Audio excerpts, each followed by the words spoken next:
Hello everyone, this is अभिषेक। आज हम exercise 14.2 के जो क्वेश्चंस हैं वो स्टार्ट करेंगे। मैंने बेसिक कॉन्सेप्ट समझाया था 14.2 का पिछले वीडियो के अंदर, जिसका लिंक आप वहां से देख सकते हैं। तो मेरा कहना यही है कि आप पहले एक बार उस लिंक को देखिएगा। थोड़े दो चार सूत्र बताए मैंने, फॉर्मूले, उन फॉर्मूलों को जब तक नहीं समझेंगे तब तक आज वाले जो क्वेश्चन है उनको कैसे करना है वो आपको समझ में नहीं आएगा। तो मेरी रिक्वेस्ट ये रहेगी कि आप इसके पहले वाला जो वीडियो है वो जरूर देखना, जिसके अंदर मैंने इनके फॉर्मूलों को एक्सप्लेन किया है, और 14.1 के अंदर दिक् कोज्याएं यानी डायरेक्शन कोसाइन क्या होती है उसको भी एक्सप्लेन किया है। उसका लिंक भी मैंने यहां पर दे रखा है, तो यहां से आप इसको देख सकते हैं। अब इसके क्वेश्चन स्टार्ट करते हैं बिना किसी देरी के। अगर वीडियो पसंद आता है तो प्लीज लाइक कीजिएगा, और कैसा लगा मेरा पढ़ाया हुआ वो भी कमेंट कीजिएगा आप लोग। और बस वीडियो शुरू करते हैं। देखिए, कल अपन ने एक चीज पढ़ी थी कि अगर एक बिंदु से कोई लाइन जा रही है x1 y1 z1, वो बिंदु था x1 y1 और z1, अगर इससे कोई पास होती है लाइन तो उसकी इक्वेशन जो है वो x minus x1 equal to a, y minus y1 equal upon में b, और z माइनस z1 अपॉन में c, ऐसे लिखेंगे। जहां a b c क्या है, एबीसी अपन को क्वेश्चन के अंदर दे रखा है कि लाइन रेखा के दिक् अनुपात, ये एबीसी क्या थे, एक रेखा के दिक् अनुपात थे, यानी डायरेक्शन रेशियो। किसी लाइन के ये क्या थे, डायरेक्शन रेशियो थे एबीसी। अब देखिए क्वेश्चन के अंदर जब डायरेक्शन रेशियो यानी अगर दिक् अनुपात दे रखे हो तो अपन एबीसी लिखेंगे, लेकिन अगर किसी प्रश्न के अंदर अपन को क्या दे रखा हो, डायरेक्शन कोसाइन दे रखा हो, दिक् कोज्याएं अगर दे रखी है, यानी दिक् कोज्याएं डायरेक्शन कोसाइन क्या होती है, एल एम एन, तो इसके प्लेस पे अपन क्या लिख देंगे, एल एम और एन। यहां एल, यहां एम और यहां पर एन। ये कब लिखेंगे, जब अगर अपन को क्या गिवन हो, जो पैरेलल लाइन होती है, पैरेलल लाइन, उसके अपन को क्या दे रखे हो, डायरेक्शन कोसाइन दे रखे हो। तो अगर जो पैरेलल लाइन है उसके डायरेक्शन कोसाइन दिए हुए हैं तो अपन ए बी सी की जगह एल एम और एन को सीधा सीधा पुट कर देंगे। आगे बात समझ में आई, यानी समांतर जो रेखा होती है, समांतर रेखा के अगर अपन को दिक् कोज्याएं दे रखी है, समांतर रेखा की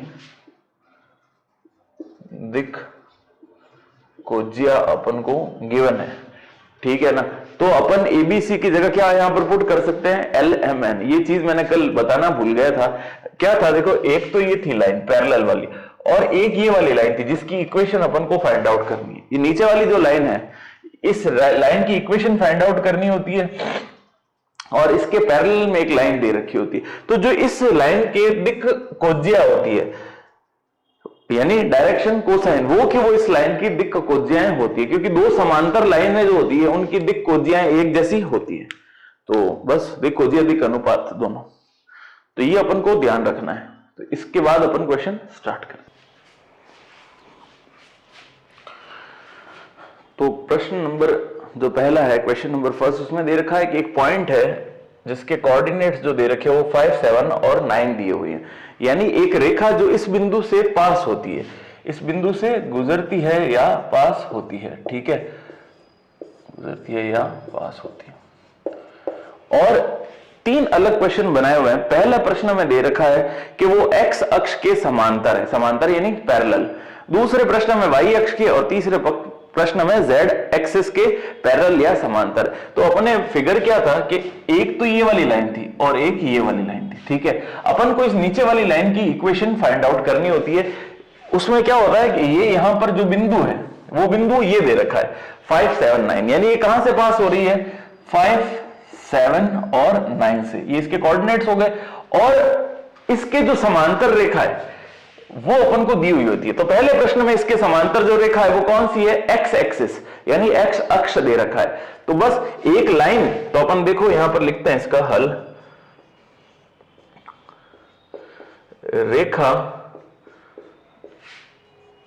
जो कि x1 y1 और z1 से गुजरती है।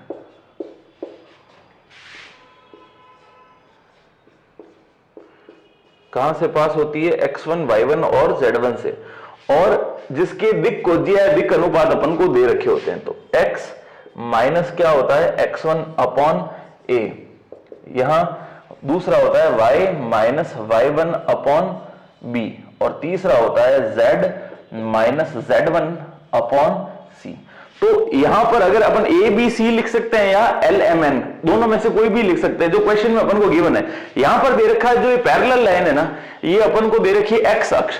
तो x अक्ष के अपन को दिक कोज्याएं यानी डायरेक्शन कोसाइन पता होती है। x अक्ष की दिक कोज्याएं डायरेक्शन कोसाइन मैंने पिछले 14.1 के अंदर जब पढ़ाया था, आप लिंक से देख सकते हैं। तो 14.1 के अंदर मैंने समझाया था उसको कि भाई x अक्ष, y अक्ष और z अक्ष के जो दिक कोज्याएं होती है वो क्या क्या होती है। तो उसके अकॉर्डिंग अपन इसको सॉल्व करेंगे। तो देखो इसका जो फर्स्ट ये लिख देना सबसे पहले, एक रेखा जो कि इससे पास होती है, a line passes through x1 y1 and z1 is defined by this formula. ठीक है, तो पहला इसमें क्या लिखेंगे अपन? व्हेन पैरेलल टू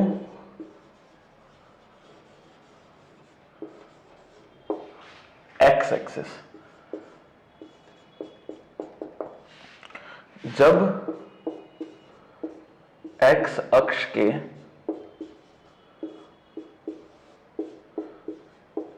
समांतर हो, एक रेखा जो कि इस बिंदु से गुजरती है और x अक्ष के समांतर है। ठीक है ना, तो इस बिंदु से गुजरती है तो x1 y1 और z1 की जगह ये पॉइंट लिख देंगे। देखो x माइनस 5 अपॉन, अब देखो यहां पर a b c की जगह अपन क्या लिखेंगे? l m n, क्योंकि अपन को जो अक्ष होते हैं उनके दिक अनुपात, दिक कोज्याएं यानी डायरेक्शन कोसाइन मालूम होते हैं। तो ये वाला फॉर्मूला लगेगा। अभी स्टार्टिंग में मैंने बताया था कि अगर ये दे रखे हो तो अपन इसका भी प्रयोग कर सकते हैं। तो l m और n की वैल्यू अपन को निकालनी है। ठीक है, यहां पर y माइनस 7 अपॉन m और z माइनस 9 अपॉन n, ये इसकी इक्वेशन होती है। अब x अक्ष के जो दिक कोज्याएं हैं, डायरेक्शन कोसाइन है, x अक्ष की दिक कोज्या, x अक्ष की दिक कोज्या क्या होगी? ये मैंने पहले भी बता रखा है, आपको नहीं पता हो तो ध्यान रख लेना। x अक्ष की डायरेक्शन कोसाइन जो होती है वो कितने होती है? 100। x अक्ष की दिक कोज्या, direction cosine of x axis. ठीक है, बस तो अपन l m n की जगह क्या लिख देंगे? 100। तो यहां पुट करते हैं, देखो x minus 5 upon 1 is equals to y minus 7 upon 0 is equals to z minus 9 upon 0। ये वैल्यूज हम पुट करेंगे। अब देखो ये तो हुआ फर्स्ट क्वेश्चन, आई बात समझ में? अब दूसरा क्या है? जब वो y अक्ष के समांतर हो तो यहां पर अपन दूसरा क्या लिखेंगे? x के प्लेस पे y अक्ष लिखेंगे, यहां पर भी लिखेंगे y अक्ष। अब y अक्ष की जगह चीजें तो ये के, क्योंकि पॉइंट तो यही है 5 7 9, तो यहां तो x1 y1 z1 की जगह तो ये क्या चीज रहेगी? LMN, यानी किसी भी अक्ष के जो है वो दिक कोज्याएं बदलती रहती है। तो अब x अक्ष की जगह किसका निकालना है अपन को? y अक्ष का। तो y अक्ष की दिक कोज्याएं क्या हो जाएंगी? y है तो बीच वाला 0 1 0, तो यहां पे भी कर देते हैं 0 1 और 0। तो ये दूसरा क्वेश्चन हो जाएगा, क्योंकि y अक्ष की दिक कोज्याएं direction cosine of y axis, ये मैंने बता रखा था पिछले वीडियो के अंदर भी कि y अक्ष की दिक कोज्याएं कितनी होती है? 0 1 0। तो यहां पुट करेंगे। तीसरा, जब यहां पर क्या आएगा? z, तो ये हो जाएगा तीसरा क्वेश्चन। अब यहां पर हो जाएगा z एक्सिस, यहां पर भी हो जाएगा z एक्सिस, ये z इस जगह भी अपन चेंज कर देंगे z। अब z है तो यहां पर 0 0 और यहां पर 1, तो यहां पर भी 0 0 और 1। यहां पर भी z एक्सिस, बस जहां x था वहां पे y z अपन को करना है, और अपन को ये पता होना चाहिए x y और z अक्ष की दिक् कोज्या है, डायरेक्शन कोसाइन कितनी होती है, वो वैल्यू यहां पर पुट करनी है। ऐसा करेंगे तो अपना पहला प्रश्न कंप्लीट हो जाएगा। अब क्वेश्चन नंबर सेकंड अपन को दिया हुआ है कि एक सरल रेखा का समीकरण, इक्वेशन ऑफ लाइन अपन को फाइंड आउट करनी है जो कि एक बिंदु से गुजरती है। देखो इसको फिगर से समझते हैं। अपन को एक लाइन की इक्वेशन ज्ञात करनी है जो कि एक बिंदु से गुजरती है, ठीक है, और इसके समांतर एक और लाइन दे रखी है, यानी अपन को तो इसका नीचे वाले का ही निकालना है।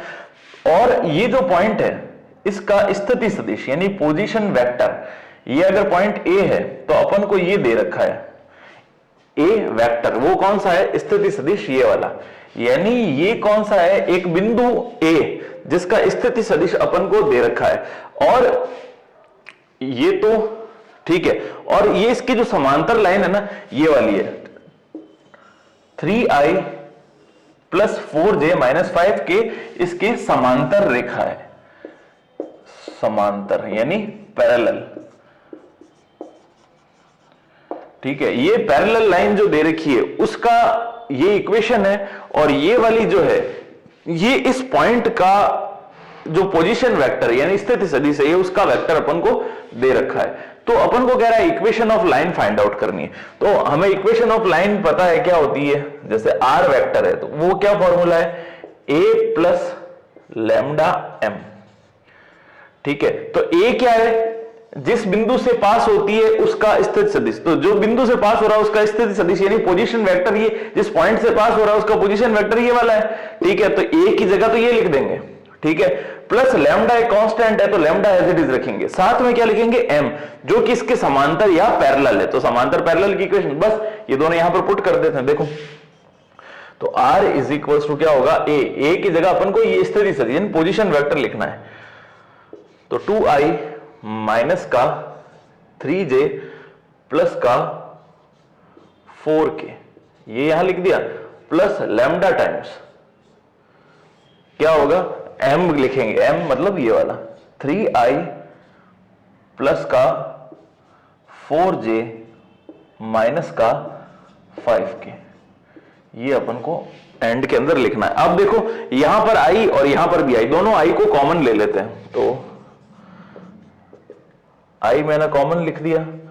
यहां इसका कोफिशिएंट कितना है, 2, यहां पर देखो 3 है लेकिन मल्टीप्लाई किससे होगा, लैम्डा से, तो बीच में आएगा 3 लैम्डा, ठीक है। फिर j कॉमन आ रहा है, देखो यहां से अपन ने लिया कॉमन j का कोफिशिएंट कितना है, माइनस का 3, तो यहां लिखेंगे माइनस का 3, यहां पर j का कोफिशिएंट कितना है, 4, और 4 किससे मल्टीप्लाई होगा, लैम्डा से, तो यहां लिखेंगे 4 लैम्डा, ठीक है। और साथ में क्या है, k लिखिए, और इसके बाद k के आगे क्या होगा, यहां पे आएगा 4, तो यहां तो लिख दिया अपन ने 4, फिर प्लस का निशान, ठीक है। यहां पर क्या है, लैम्डा को किससे मल्टीप्लाई करेंगे, माइनस 5 से, तो माइनस का 5 लैम्डा, तो यहां लिखते हैं माइनस का 5 लैम्डा। बस ये किसकी इक्वेशन हो गई, एक ऐसे वेक्टर, एक ऐसे सदिश की इक्वेशन जो कि जिस पॉइंट से पास होता है ए पॉइंट, उसका स्थिति सदिश ये दे रखा है, और इस लाइन के एक पैरेलल लाइन समांतर रेखा और है जिसकी इक्वेशन ये दे रखी है। तो इस प्रकार का जो वेक्टर है ये वाला, इस वेक्टर की इक्वेशन इससे फाइंड आउट होगी, मतलब ये इसका फाइनल आंसर है। अब ये कह रहा है कि ये तो आपने सदिश रूप में निकाल दिया, वेक्टर फॉर्म में, इसको कार्तीय रूप में भी ज्ञात करना है, तो कार्टेशियन फॉर्म में, तो वो भी अपन इसमें देखते हैं। अब देखो इसमें सबसे इंपॉर्टेंट है इसका कार्तीय रूप निकालना। अपन को किसमें दे रखा था, वेक्टर में। ये देखिए स्टूडेंट्स, बहुत ढंग से देखना, बहुत इजी है। अगर आपको नहीं समझ में आएगा, अगर ढंग से नहीं देखेंगे तो बहुत बहुत ज्यादा आसान है। दूसरी किताबों में कॉम्प्लिकेटेड तरीके से बता रखा है, मैं आपको बहुत आसान तरीके से बताता हूं। तो अपन को पहले ये पता होना चाहिए कि कार्तीय रूप यानी कार्टेशियन फॉर्मेट, ठीक है। कार्टेशियन के अंदर इक्वेशन क्या होती है, x minus x1 upon a is equal to y minus y1 upon b, और यहां पर क्या हो जाएगा, z minus z1 upon c, ठीक है। तो अपन को क्या पता करना है कि भाई ये x1 y1 और z1 क्या होगा, क्योंकि क्वेश्चन में नहीं दे रखा, क्वेश्चन में अपन को क्या दे रखा है, जिस पॉइंट से पास हो रही है उसका स्थिति सदिश यानी पोजीशन वेक्टर अपन को गिवन है। तो पोजीशन वेक्टर से पॉइंट निकालना बहुत आसान है। ये जो पीछे आई जे के है ना, इसको हटा दो तो क्या बच गया, देखो आगे कोफिशिएंट कितना है, 2, -3 और 4। तो ये पोजीशन वेक्टर क्वेश्चन के अंदर ये दिया हुआ था, पोजीशन वेक्टर अपन को इस पॉइंट के कोऑर्डिनेट निकालना। तो इस पॉइंट के कोऑर्डिनेट क्या हो जाएंगे, 2, -3 और 4। ये हो गया 2, -3 और 4। कभी भी पोजीशन वेक्टर या स्थिति सदिश दे रखा हो और उससे अपन को पॉइंट ज्ञात करना हो तो इसके आईजे के हटा दो, क्या क्या चीज बच गई, और बीच के निशान भी, जैसे ये 2, ये -3 और ये +4, बीच में कॉमा लगा दो, 2, -3 और +4। ये इस पॉइंट के जिससे ये रेखा गुजर रही है उसके कोऑर्डिनेट्स हमको मिल जाएंगे। क्लियर है? तो x1 y1 z1 तो अपन को मिल गया कितना, 2, -3 और 4। ठीक है, और दूसरा ये यहां पर a b और c क्या है, अपन को जिस रेखा जिस लाइन की इक्वेशन फाइंड आउट करनी है उसके समांतर यानी पैरेलल लाइन, उसके दिक अनुपात मतलब डायरेक्शन रेशियो। तो देखो उसके समांतर लाइन कौन सी दे रखी है, ये वाली। तो इसके दिक अनुपात क्या है, 3, 4 और -5। किसी भी सदिश या वेक्टर के अगर अपन को दिक अनुपात निकालना हो, ढंग से सुनना, दिक कोजिया की बात नहीं कर रहा हूं, दिक अनुपात a, b और c की अगर वैल्यू फाइंड आउट करनी है तो जो अपन को इक्वेशन दे रखी है उसमें i, j, k के आगे वाली जो चीज होती है वही क्या कहलाते हैं, उसके दिक अनुपात। समझ में आई बात? दिक अनुपात की बात करें तो भी वही है, और अगर स्थिति सदिश दे रखा है और उसमें पॉइंट्स निकालने हैं तो वो भी वही आगे वाले ही होते हैं। ठीक है, तो यहां देखते हैं, पहले एक चीज लिखेंगे यहां पर। सबसे पहले देखो क्या लिखनी है, दिए हुए स्थिति सदिश के निर्देशांक अपन को जो स्थिति सदिश दे रखा है ये वाला, उसके पॉइंट के निर्देशांक लिखने अपन को a बराबर क्या हो जाएगा, 2, -3 और 4। तो यहां इंग्लिश में इसको क्या लिखेंगे, the coordinates of position vector, coordinates of position vector a equal to ये लिखना है अपन को। और फिर इसके जो समांतर यानी समांतर रेखा है, समांतर रेखा के दिक अनुपात,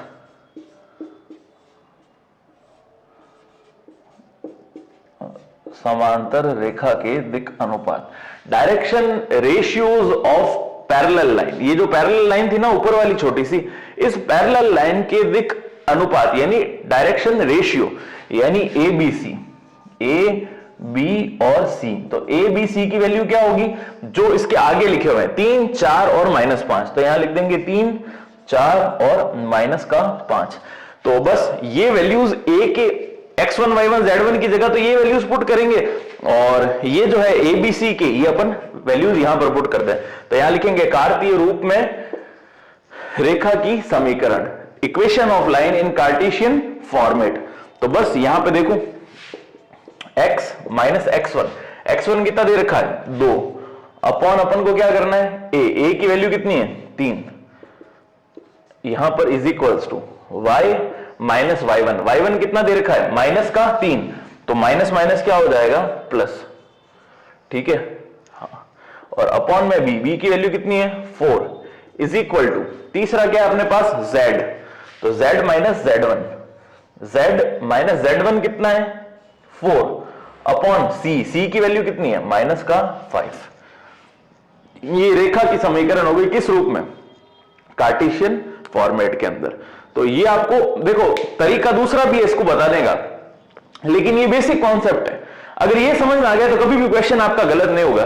दूसरे तरीके से भी कर सकते हैं इसको, लेकिन ये जो तरीका है ये सबसे आसान तरीका है कि आपको ये पता होना चाहिए कि दिक अनुपात क्या होता है। ठीक है, अगर पोजीशन वेक्टर दे रखा है अपन को, पोजीशन वेक्टर से अपन उस बिंदु के कोऑर्डिनेट्स यानी निर्देशांक कैसे निकालते हैं, ये अगर आपको पता पड़ गया तो बहुत ही आसान रहेगा आपके लिए। तो इसको आप ढंग से समझिएगा, ये बहुत इंपॉर्टेंट चीज है। दूसरे टीचर्स या दूसरे जो सोल्यूशन है वो बहुत आपको देसी तरीका, फर्जी तरीका है, उससे बताएंगे। ये आपको बेसिक कॉन्सेप्ट का तरीका है। एक स्थिति सदिश निर्देशांक कैसे निकालते हैं। ये अपन को स्थिति सदिश दे रखा है, तो इसके आगे वाले जो दे रखे हैं ना ये तीनों, ये इसके क्या हो जाएंगे, निर्देशांक। यानी ये जो वेक्टर दे रखा था, देखो ढंग से समझना, ये जो वेक्टर था ये तो इस वेक्टर को रिप्रेजेंट कर रहा है, लेकिन ये जहां से पास हो रहा है ना, ये इसके आगे के निर्देशांक होते हैं, यानी कोऑर्डिनेट्स होते हैं।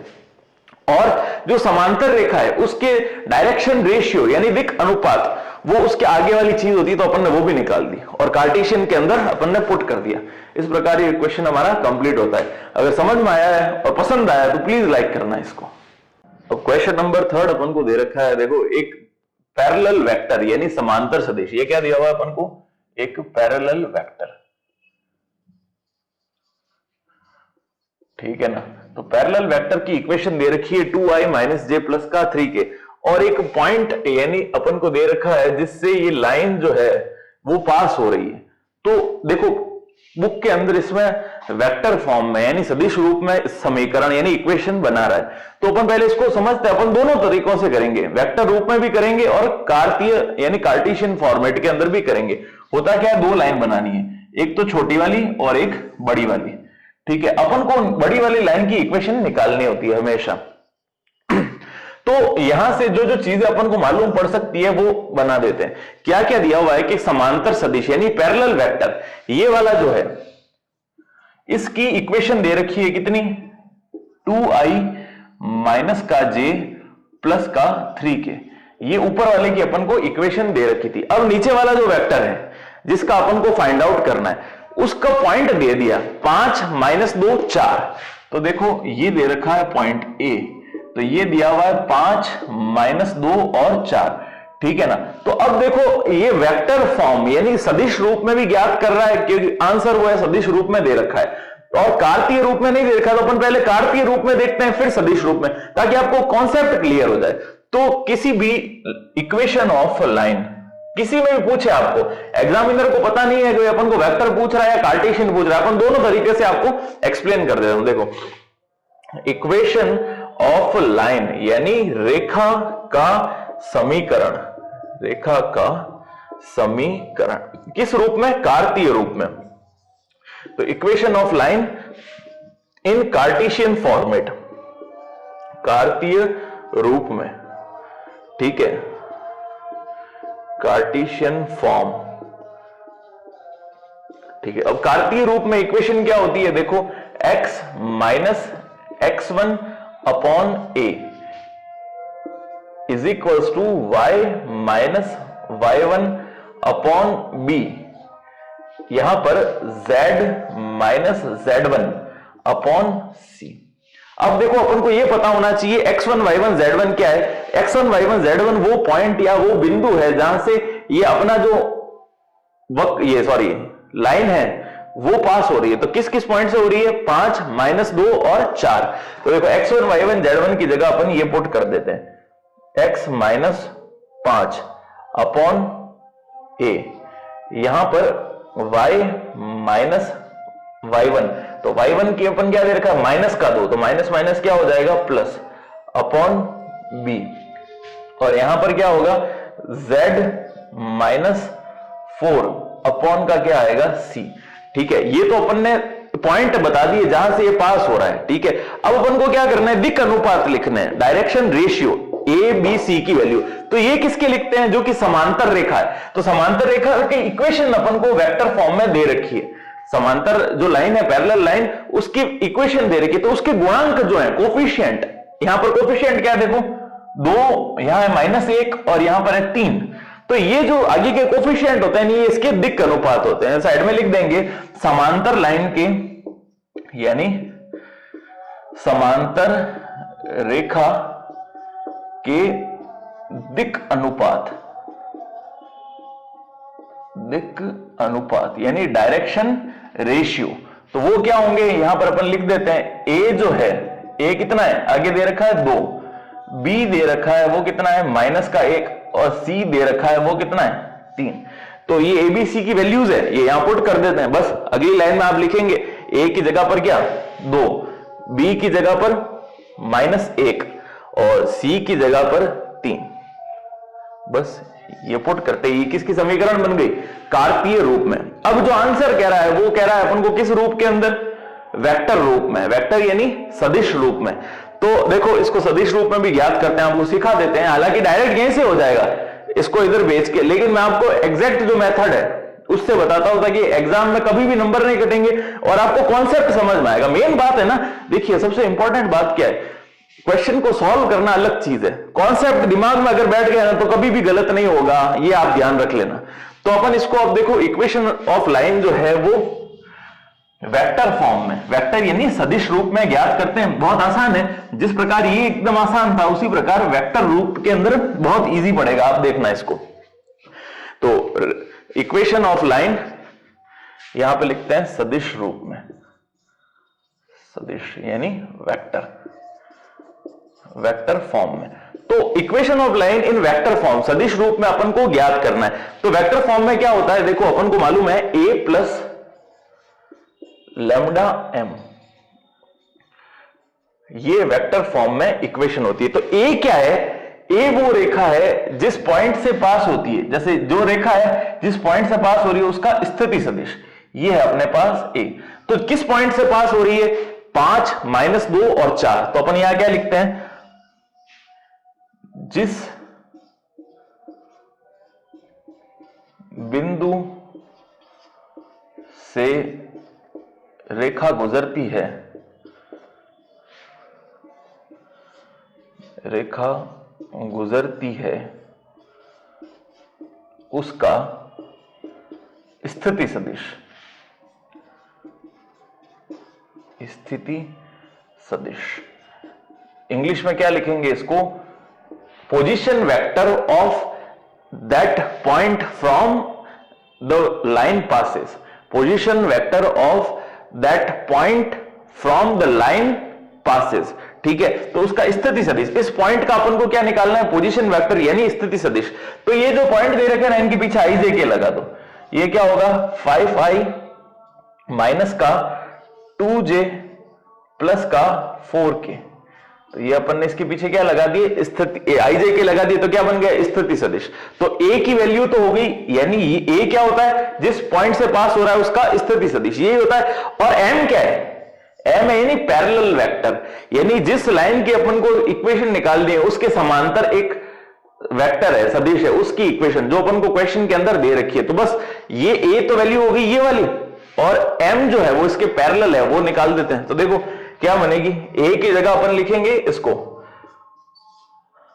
5i माइनस का 2j प्लस का 4k। ठीक है, ये तो हो गई किसकी, a की value, plus lambda times m की वैल्यू क्या है यहां पर 2i माइनस का j प्लस का 3k। ठीक है, अब क्या करना है, i को एक तरफ रखना है, मतलब i कॉमन लेना है अपन को। यहां पर क्या आएगा, देखो इसका कोफिशिएंट है 5 प्लस का 2 लैम्डा, फिर लिखना है अपन को j के आगे क्या है माइनस का 2, और यहां पर है देखो आगे कुछ नहीं दे रखा तो 1 ही है, माइनस का 1, और उसको किससे मल्टीप्लाई करना है, लैम्डा से, प्लस का k। ठीक है, k के आगे यहां पर क्या है 4, तो ये लिख दिया अपन ने 4, और यहां पर k के आगे क्या है 3 को किससे मल्टीप्लाई करना है, लैम्डा से, ये लिख दिया लैम्डा। और ये अपने पास फाइनल आंसर है किसका, एक वेक्टर फॉर्म में यानी सदिश रूप में एक इक्वेशन का, जो कि इस बिंदु से गुजरती है और इस सदिश के समांतर है यानी पैरेलल है। तो इसको इस प्रकार दोनों तरीके बता दिए। ये वाला जो आंसर है ये बुक के अंदर आपको बता रहा होगा। तो अगर आपको वीडियो पसंद आया हो तो इसको प्लीज लाइक कीजिएगा। अब देखिए क्वेश्चन नंबर 4 करते हैं। एक पॉइंट दे रखा है जहां से एक लाइन जो है वो पास होती है, उस पॉइंट को अपन को दिया हुआ है, तो अपन इसका फिगर से समझते हैं। देखो एक तो पैरेलल लाइन और एक ये वाली लाइन, तो ये नीचे वाली लाइन को ही अपन को करना होता है। ठीक है, अब ये किस बिंदु से पास हो रही है, जिस पॉइंट से पास हो रही है वो बता रखा है 2 - 1, ये है 2, ये -1 और 1, इस बिंदु से गुजर रही है, यानी x1 y1 z1 की वैल्यू अपन को मिल गई। और समांतर इसके जो एक लाइन है पैरेलल लाइन, उसकी इक्वेशन दे रखी है ये वाली, ठीक है ना, कार्तीय रूप में यानी कार्टेशियन फॉर्मेट में दे रखी है। तो यहां से अपन को क्या करना है, इस लाइन के अपन को तो इस लाइन की इक्वेशन फाइंड आउट करनी है। तो इस लाइन की इक्वेशन जो आंसर है वो कार्तीय रूप में बता रहा है, कार्टेशियन फॉर्मेट के अंदर। तो कार्तीय रूप में इक्वेशन जो होती है नीचे वाली लाइन की, वो क्या होगी, x minus x1 upon a is equals to y minus y1 upon b, और यहां पर z minus z1 upon c। देखिए स्टूडेंट्स, अपन को a b c और x1 y1 z1 की वैल्यूज पुट करनी है। तो x1 y1 z1 की वैल्यू यानी वो जहां से गुजरता है यानी पास होता है, वो कौन सी है, 2 माइनस 1 और 1। वो यहां पर 2 माइनस 1 और 1 यहां पुट करते हैं, ठीक है। तो देखो यहां पर लिखेंगे x माइनस 2 अपॉन a, यहां पर लिखेंगे y माइनस y1, y1 कितना है, माइनस का 1, तो माइनस माइनस क्या हो जाएगा, प्लस अपॉन b, और z माइनस z1, z1 है 1 अपॉन c। अब यहां पर a b और c की वैल्यूज पुट करनी है। a b c क्या है कि इस रेखा के जो समांतर रेखा है उसके दिक अनुपात, तो उसकी इक्वेशन ये है। तो अपन को पता है कि नीचे जो चीज होती है वो क्या होती है, दिक अनुपात होती है। तो इसके दिक अनुपात क्या है, 2, 7 और 3। तो यहां क्या लिखेंगे, समांतर रेखा जो होगी, समांतर रेखा यानी पैरेलल लाइन के डायरेक्शन रेशियो, समांतर रेखा के दिक अनुपात, पूरा अपन डिटेल में लिखेंगे इसको। दिक अनुपात a कितना दे रखा है, 2, b कितना दे रखा है 7, और c कितना दे रखा है माइनस का 3। यानी ये क्या दे रखे हैं, डायरेक्शन रेशियोज, ठीक है, डायरेक्शन रेशियो दे रखे हैं समांतर रेखा यानी पैरेलल लाइन के। तो बस वो लिख दो, a की जगह कितना लिखना है अपन को 2, b की जगह कितना लिखना है 7, और c की जगह अपन को कितना लिखना है माइनस का 3। बस फाइनल आंसर है। अब अपन को अगर कहते हैं वेक्टर फॉर्मेट में निकालो, तो कैसे करेंगे, अपन को पहले क्या करना पड़ेगा, इसके पोजीशन वेक्टर निकालने पड़ेंगे, स्थिति सदिश यानी ए वेक्टर निकालना पड़ेगा, जो कि आएगा 2i माइनस जे प्लस का के। ये इसके क्या हो जाएंगे, ए के position vector plus lambda times ये वाली लाइन। इसकी अपन को पहले किस रूप में निकालनी पड़ेगी, सदिश समीकरण देने रखी है, तो उसको आपको निकालना आना चाहिए, वो निकाल देंगे बस फिर निकल जाएगी। हालांकि यहां पर इक्वेशन ये दे रखी है इसलिए अपन ने कार्तीय रूप में इसको निकाला, ज्यादा माथापोड़ी नहीं करनी। ये जो इक्वेशन दे रखी है इसको कार्तीय रूप में इस प्रकार सदिश रूप में कहते हैं, सदिश रूप में निकाल देते। कार्तीय समीकरण दिए तो अपन भी कार्टेशियन के अंदर ही इसको फाइंड आउट करेंगे। देखो एक छठा 5वां क्वेश्चन हमारा है जिसमें एक रेखा का कार्तीय रूप दे रखा है, कार्टेशियन फॉर्मेट दे रखा है, और कहता है इसका वेक्टर फॉर्म में इसको यानी सदिश रूप में बदलो। तो पहले अपन देखो इसका फिगर बनाते हैं, समझना, रटना नहीं है, इन प्रश्नों को समझना है बहुत आसान तरीकों से। तो 2 लाइन बना देते हैं, एक तो समांतर लाइन पैरेलल लाइन और एक एक्चुअल लाइन, ठीक है। तो अब अपन को क्या करना होता है, पहले देखना होता है किस पॉइंट से पास हो रही है। तो जिस पॉइंट से गुजरती है वो होती है x1, y1 और z1 की वैल्यू। यानी फॉर्मूला क्या होता है x minus x1 upon a और y minus y1 upon b और z minus z1 upon c, ये होता है। तो यहां पर माइनस, यहां भी माइनस, यहां भी माइनस, तो देखो यहां तो माइनस है, यहां भी माइनस, यहां पर क्या है प्लस, तो यहां पर क्या लगाएंगे अपन माइनस का, था क्या एक्चुअल में यहां पर प्लस, तो प्लस कब बनेगा, जब ये वाला किसका होगा माइनस का, ठीक है। देखो फॉर्मूले के अकॉर्डिंग तीनों जगह माइनस था, तीनों जगह माइनस लगा दिया। अब यहां पर 5 है तो कोई तकलीफ नहीं, इसको ब्रैकेट में लिख देते हैं, इसको भी ब्रैकेट के अंदर लिख देते हैं। अब यहां पर था तो क्या प्लस, होना क्या चाहिए यहां पर प्लस, लेकिन फॉर्मूले के अकॉर्डिंग क्या आएगा माइनस, तो अंदर एक और माइनस लगा देते हैं ताकि कोऑर्डिनेट अपन को मिल सके। तो ये जो ए पॉइंट होगा ना, ए पॉइंट, इसके कोऑर्डिनेट क्या हो जाएंगे, एक तो हो जाएगा 5, एक हो जाएगा -4 और एक हो जाएगा 6। तो ये अपन को इसके निर्देशांक मिल जाएंगे जहां से ये गुजर रहा है, ठीक है। और दिक अनुपात किसके, समांतर जाने वाली जो लाइन है इसके दिक अनुपात है, ठीक है। तो इससे अपन पहले इसकी समीकरण बनाते हैं, ठीक है। तो देखो समांतर रेखा जो होती है, समांतर रेखा यानी पैरेलल लाइन, पैरेलल लाइन जिसके अपन को क्या पता है, दिक् अनुपात पता है, कितने हैं, 3, 7 और 2। तो इसके समांतर रेखा की समीकरण बनाते हैं, क्या है, 3i plus 7j plus 2k, यानी इसके अपन को दिक् अनुपात दे रखे हैं, तो इसकी समीकरण यही होगी। इसके साथ क्या लगा देते हैं, ij के, ये तो समांतर रेखा अपन को पता पड़ गई। और जिस पॉइंट से पास हो रही है, किस पॉइंट से हो रही है, 5 - 4 6, तो रेखा के स्थिति सदिश, स्थिति सदिश, सदिश यानी स्थिति सदिश क्या होगी, पोजीशन वेक्टर, यहां लिख देंगे पोजीशन वेक्टर। तो जो अपनी लाइन है उसकी स्थिति सदिश यानी जिस पॉइंट से पास होती है वो ए, उसका स्थिति सदिश, यानी यहां पर क्या लिखेंगे, ए वेक्टर। ए वेक्टर क्या होगा, ए वेक्टर हो जाएगा, इसके साथ आई जे के लगा देते हैं, देखो 5i माइनस 4j प्लस का 6k।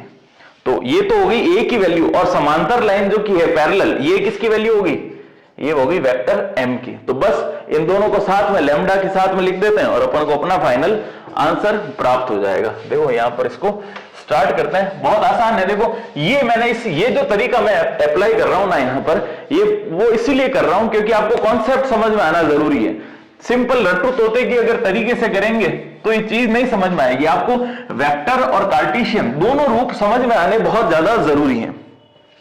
तो देखो इसको यहां से करते हैं, होता क्या सूत्र, a प्लस लैम्डा m, ठीक है। तो a लिखते हैं, a कितना आया अपना, ये रहा, ये है 5i माइनस 4j प्लस का 6k प्लस का लैम्डा टाइम्स m, m कितना है 3i plus 7j, 3i plus का 7j और प्लस का 2k, ठीक है। अब आई वालों को साथ में लिख देते हैं और फाइनल आंसर हो जाएगा। फिर देखो i को साथ में लिखा और यहां पर क्या मिला, 5 प्लस 3 को लैम्डा से किया तो 3 लैम्डा प्लस का j, यहां पर क्या है माइनस का 4 और साथ में क्या है 7 लैम्डा, ये आ जाएगा 7 लैम्डा प्लस का k तो अपने पास ये है, यहां पर आगे क्या दे रखा है इसके 6 प्लस का 2 को किससे गुणा करना है, लैम्डा से, तो 2 और लैम्डा, ये हमारा फाइनल आंसर होगा। किसको, एक कार्टेशियन फॉर्मेट को वेक्टर के अंदर चेंज करने का।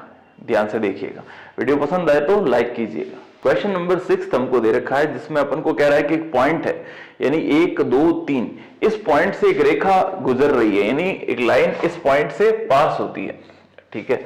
और एक इसी लाइन के एक समांतर यानी पैरेलल लाइन है, उसकी इक्वेशन ये दे रखी है, क्लियर है। तो अपन इसको प्लॉट करते हैं। देखो ये छोटी वाली लाइन जो कि पैरेलल है और ये जो लाइन है जो अपन को निकालनी है, तो इस पैरेलल, ये दोनों लाइन कैसी हैं, पैरेलल। तो पैरेलल वाली जो लाइन है इसकी इक्वेशन ये दे रखी है, ये जो ऊपर लिखी हुई है ना, ये इस लाइन की इक्वेशन है और इसकी अपन को फाइंड आउट करनी है। तो ये किस बिंदु से गुजर रही है, 1 2 3, तो ये जो ए बिंदु होगा ना उसके कोऑर्डिनेट दे दिए 1 2 और 3। बस अब देखो कार्तीय समीकरण निकालना है कार्टेशियन फॉर्मेट के अंदर, तो अपन को कार्टेशियन फॉर्मेट लिखना आना जरूरी है। कार्टेशियन फॉर्मेट में रेखा का समीकरण, यानी रेखा का समीकरण कार्तीय रूप में,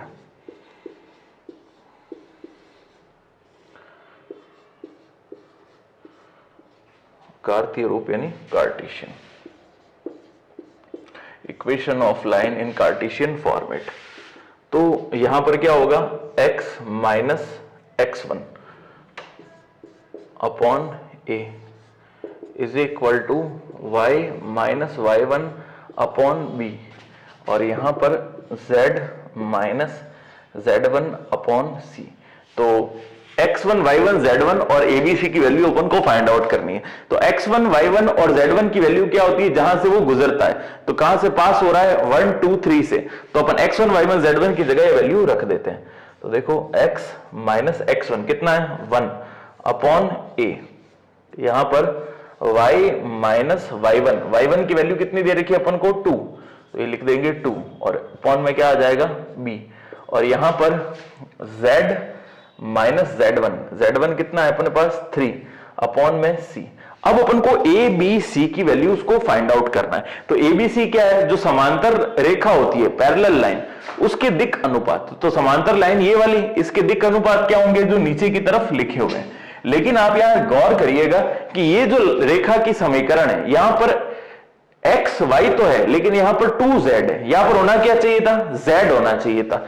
तो इस लाइन के अंदर ये जो तीसरा है ना, यहां पर ऊपर नीचे अपन क्या करते हैं, 2 से भाग दे देते हैं। जैसे 2 से भाग देंगे तो ये z जो है 2 से भाग देके केवल क्या बच जाएगा, z। 6 में 2 का भाग देंगे तो क्या बचेगा, 6/2 कितना होगा, 3, और 3 में भाग देंगे तो क्या होगा, 3/2। ऊपर नीचे देना इसलिए जरूरी है ताकि इक्वेशन बैलेंस रहे। तो यहां पर बन गया z, ये हो गया 3 और ये हो गया 3/2। अब दिक् अनुपात क्या है, 1 7 और 3/2। समझ में आई बात। तो यहां पर लिखेंगे direction ratio of parallel line, समांतर रेखा के दिक् अनुपात, ठीक है ना। तो दिक् अनुपात a की वैल्यू कितनी हो गई भाई, देखो a की वैल्यू 1, b की वैल्यू 7 और c की वैल्यू कितनी हो गई, 3/2। तो बस वैल्यूज पुट कर दो यहां पे। देखो a की वैल्यू कितनी है, 1, b की वैल्यू दे रखी है 7 और c की वैल्यू कितनी है, 3/2। 3/2 में अगर 2 हटाना है तो वापस 2 से गुणा कर दो, इधर आ जाएगा 2z, इधर आ जाएगा 6 और इधर आ जाएगा 3, और ये हमारा फाइनल आंसर होगा। ठीक है, बस इतना कर दो, या इसको ऐसे लिख सकते हैं, या तो ये लिखो ये आंसर है, या 2 से गुणा कर दो अगर मैं, तो ये हो जाएगा 2z, 2 इधर भी जाएगा तो 3 दूनी 6, और यहां भी 2 जाएगा तो नीचे वाला हट जाएगा। तो ये लिखेंगे तो भी ये अपना आंसर होगा। जो पसंद आए वो लिख सकते हैं। अब देखो इस प्रश्न को अभी जो मैंने किताब के अंदर आंसर देखा तो उसमें किस प्रकार किया, अपन ने जो किया ये भी 100% सही है। अब देखो इसमें जो किया ना इसने, वो क्या था, तीसरा जो निकाला, जैसे यहां अपन ने लिखा था z माइनस पॉइंट क्या था इसका 3, और अपॉन में क्या था 3/2। तो इसने क्या किया, अपन ने तो यहां पे गुणा भाग किया ऊपर नीचे, तो वो भी सही था, कोई गलत नहीं है। अगर इसने क्या किया, सभी जगह हर के अंदर 2 से गुणा कर दिया, तो यहां भी 2 से गुणा हो गया, यहां भी 2 से गुणा, और यहां भी 2 से गुणा, तो ये 2 और ये 2 कैंसिल हो गया। बस देखो 2 एकम कितना बच गया, यहां पर 2, 7 दूनी कितना बचा 14, और ये 2 से 2 कट गया, तो यहां पर क्या बचेगा 3। तो इसने इतना सा किया इसको। तो कैसे भी करें, आपको पहले वाला करेंगे तो भी सटीक है, ये करेंगे तो भी एग्जैक्ट आंसर है, उसमें कोई डरने वाली बात नहीं है।